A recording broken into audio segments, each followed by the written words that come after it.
Your hairstyle, whether it is dreadlocks, deadlocks, live locks, whatever locks they are, nothing wrong with your hairstyle, whether it is dreadlocks, deadlocks, live locks, whatever locks they are, nothing is wrong with your locks.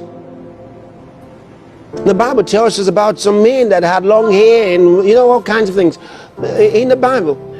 And how long is long? Okay? Now, what's important is this. You always want to be decent, okay? You always want to communicate with those in your world, all right? And if, for example, you had dreadlocks before you were born again, can you imagine with your dreadlocks, Jesus saved you? How were you born again with dreadlocks?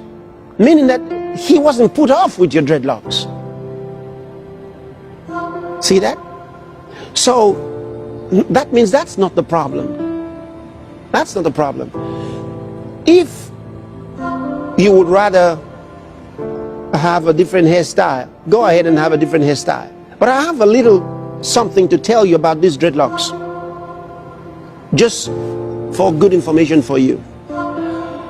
The dreadlocks became popular through those who are called Rastafarians, okay? And if your dreadlocks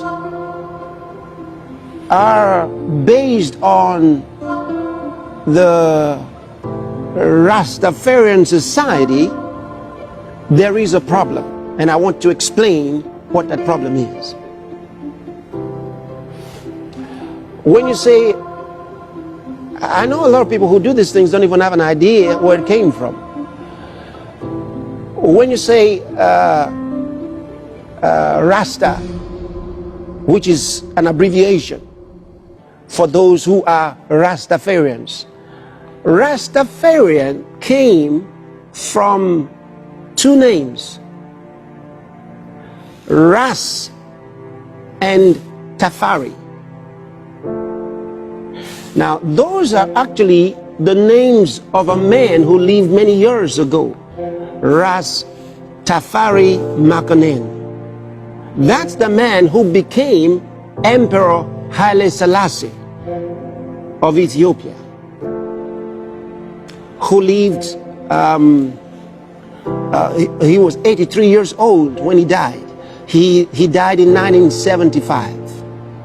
Now, the Rastafarians are known as worshippers of Ras Tafari, the man who became Emperor Haile Selassie.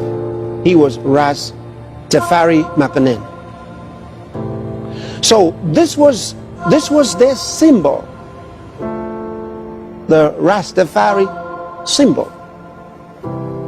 So if you say that you are a Rasta or a Rastafarian, that's actually what you're saying.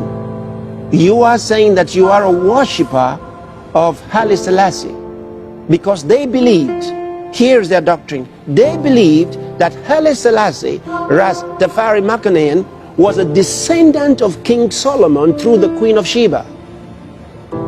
That's what they think. Now, whether or not he was a descendant of King Solomon through the Queen of Sheba, whether or not he was, the Word of God does not enthrone him to that point where anybody should worship him.